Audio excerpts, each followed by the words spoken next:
मान लो मांग का सिंदूर ना भरा हो, गले में मंगल सूत्र ना हो, तो हम लोग क्या समझते हैं? भाई ये प्लान अभी खाली। मंगल सूत्र लटक गया हो तो हम लोग दूर से ही देखकर समझ जाते कि रजस्वी हो चुके।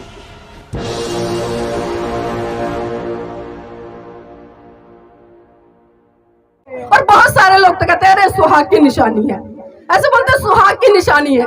अरे जब मेरी शादी हुई है, मेरे पति की भी शादी हुई है, और एक फर्क देखिए, जब एक लड़की और एक लड़के की शादी होती है कितना बड़ा फर्क होता है। जब शादी होती है आप देखना कि एक लड़की को उसके पैरों में बिछुए डाल दिए जाते हैं, उसके पैरों में पायल डाल दी जाती है, उसके गले में मंगलसूत्र बांध दिया जाता है, हाथों में चूड़ियां पहना दी जाती है, मांग में सिंदूर भर दिया जाता है और माथे पे बिंदिया लगा दी जाती है। लेकिन वहीं दूसरी तरफ आप सर से लेकर पांव तक पुरुष को देखते हैं, उसके शरीर पे एक भी ऐसा आभूषण नहीं दिखाई देता जिससे कि ये लगे वो शादीशुदा है। ऐसा हुआ है आज तक? भाई जब शादी लड़की की हुई है और शादी लड़के की भी हुई है तो दोनों में समानता होनी चाहिए ना। जिस तरह से हम महिला को तमाम ऐसी चीजों से लाभ देते हैं तो पुरुषों की भी तो कम से कम 2-4 चीज ऐसी पहन लेनी चाहिए कि जब वो गली मोहल्ले से निकले तो हमें देख से ही पता चल जाए कि वो शादीशुदा है।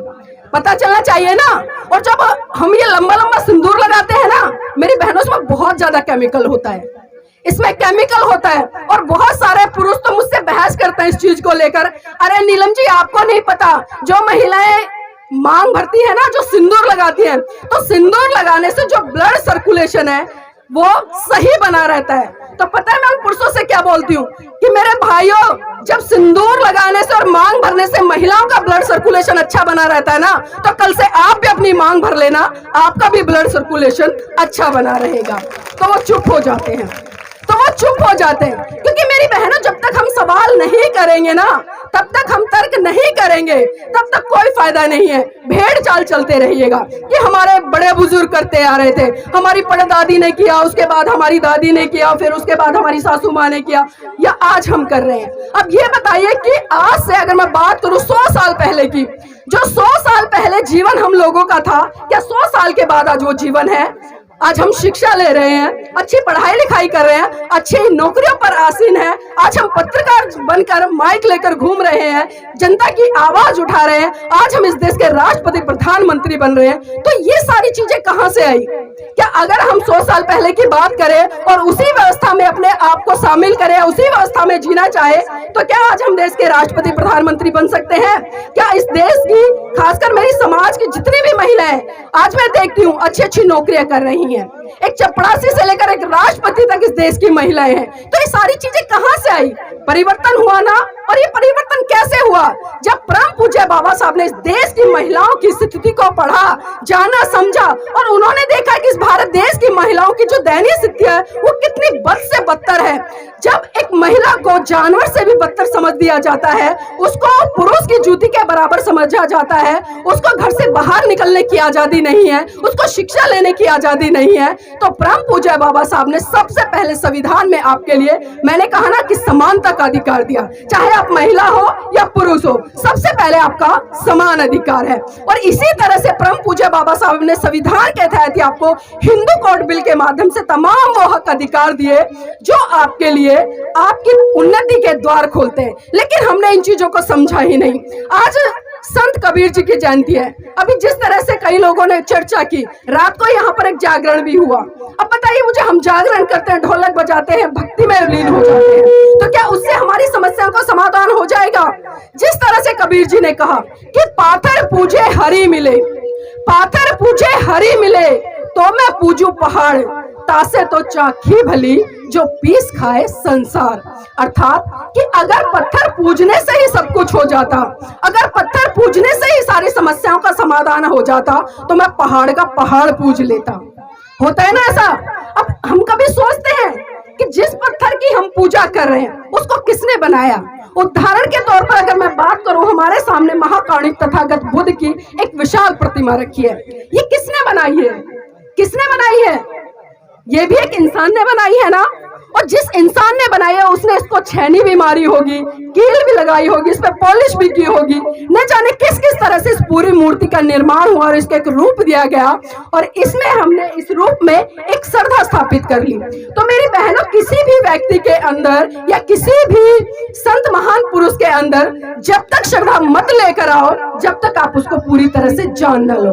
भगवान बुद्ध ने कहा कि आप किसी भी बात को इसलिए मत मानो कि बड़े बड़े संत कह रहे हैं, आप किसी भी बात को इसलिए मत मानो कि वो बहुत सारे धर्म ग्रंथों में लिखी है, आप किसी भी बात को इसलिए मत मानो कि उसे साधु संत कह रहे हैं, आप किसी भी बात को इसलिए मत मानो कि स्वयं मैं खुद कह रहा हूं, बल्कि आप उस बात को तब मानो जब आप उसको तर्क की कसौटी पर उतार लो और खरा उतार कर ये निर्णय कर लो कि ये बात मेरे लिए सही है, मेरे परिवार के लिए सही है, मेरे समाज के लिए सही है, मेरे देश के लिए सही है। अगर इन चीजों पर वो बात सत्य पर आधारित होती है आपके तर्क की कसौटी पर, तभी आप उस बात को मानो, अन्यथा तो उस बात को वहीं का वहीं छोड़ दो। मेरी मातृशक्ति यहाँ पर बैठी, मैं दोबारा से उधर ही आ जाती हूँ, क्योंकि जो मैं बातें कर रही हूँ वो बातें बहुत सारे लोग कर लेते हैं, लेकिन आज मौका मिला है इस मातृशक्ति से रूबरू होने का। एक बार हाथ खड़ा करके मुझे ये बताएं कि करवा चौथ का व्रत कितनी महिलाएं करती हैं, ईमानदारी से, वरना मैं आपके पुरुषों से पूछूंगी, वो बताएंगे कितनी महिलाएं करती हैं। इतनी सारी, चलो ताली बजा लो एक बार अपने लिए। अभी आपके पुरुष है ना, किसी के पति होंगे, भाई होंगे, पिता होंगे। अब मैं इनसे पूछना चाहती हूँ कि ये जो करवा चौथ का व्रत करते हैं, क्यों करती हैं? क्यों करती हैं? नहीं, मैं तो आपसे पूछ रही हूँ, वो तो करती हैं, आप भी तो शामिल होते हो ना उसमें, तो क्यों करती हैं? पति की, ये क्या कह रहे हैं? आप जो व्रत करते हो किस लिए करती हो? पति की लंबी उम्र के लिए। अब इनसे पूछो कि आपकी लंबी उम्र के लिए ये कौन सा व्रत करते हैं, पूछो आप इनसे, करते हैं ये? अब इसका मतलब क्या समझे कि आप जल्दी से निकलो और ये दूसरी ले आए, इसका तो मतलब यही हुआ साफ साफ। भाई, जब आपको इनकी लंबी उम्र चाहिए तो क्या इनको आपकी लंबी उम्र नहीं चाहिए? चाहिए ना, लेकिन उनको तो नहीं चाहिए, और उनको नहीं चाहिए तो सीधा सीधा मतलब यह है कि आप जल्दी से आपका टंटा मिटे और ये दूसरी ले आए। मानने को राजी नहीं है। देखो, ठीक है, आप पे फोड़ दिया है सारा का सारा। और एक चीज और देखिए, क्या खाली मात्र एक करवा चौथ का व्रत रखने से आपके पतियों की लंबी उम्र हो जाएगी? हो जाएगी। आप सुबह से लेकर शाम तक भूखा रहती हैं, कभी सोचती नहीं है कि भूखे आप हो, भूखे आप मर रहे हो, तो लंबी उम्र उनकी कैसे होगी? वो तो अच्छा खाना खा पी रहे हैं, उनकी तो उम्र बढ़ेगी ना, तो उम्र उनकी बढ़ेगी और आपकी क्या होगी? कम होगी। तो उनको भी तो व्रत करना चाहिए ना, लेकिन करते हैं? नहीं करते। हाँ, दादी जी सही कह रही। देखो, ये मेरी दादी, वो ददिया सास है, मैं बता दूं आपको। और एक चीज और देखिए, अगर करवा चौथ का व्रत करने से ही आपके घर के पुरुषों की लंबी उम्र हो जाए, तो आप इस भारत देश को उठाकर देख लीजिए। इस देश में मुस्लिम समुदाय की महिलाएं भी रहती हैं, सिख समुदाय की महिलाएं भी रहती हैं, जैन समुदाय की महिलाएं भी रहती हैं, लेकिन हिंदू धर्म को छोड़कर किसी भी धर्म की महिलाएं इस व्रत को नहीं करती। तो क्या उनके पति मर जाते हैं? मर जाते हैं? नहीं मरते ना। और एक चीज और देखिए, आप पूरा दिन भूखा रहती हैं और सर सवर कर शाम को आपके पति भी तैयार हो जाते हैं। शाम को क्या करते हो? क्या करते हैं शाम को? पूजा करते हैं, सज धज के खड़े होते हैं और आप भी सज धज के तैयार हो जाती हैं। तो शाम को जब आप करवा चौथ का व्रत खोलती हैं तो छन्नी में से किसको देखती हैं? किसको देखती हैं? किसको? चंदा मामा को। अब मुझे एक बात बताइए, जब कभी आपका बच्चा रोता है तो आप क्या कहती हैं कि बेटा देख चंदा मामा निकल गया? क्या कहती हैं कि बेटा देख चंदा मामा निकल गया। और जब करवा चौथ जैसी रूढ़िवादी परंपराएं आती हैं, आप उसी चांद को, उसी भाई को पति के रूप में छन्नी में से देखने का काम करती हैं। तो कैसा दोहरा मापदंड! ये कैसा दोहरा मापदंड?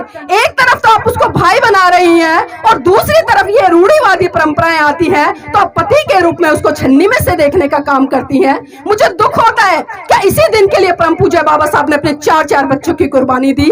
क्या इसी दिन के लिए परम पूज्य बाबा साहब ने अपनी जीवन संगिनी की कुर्बानी दी?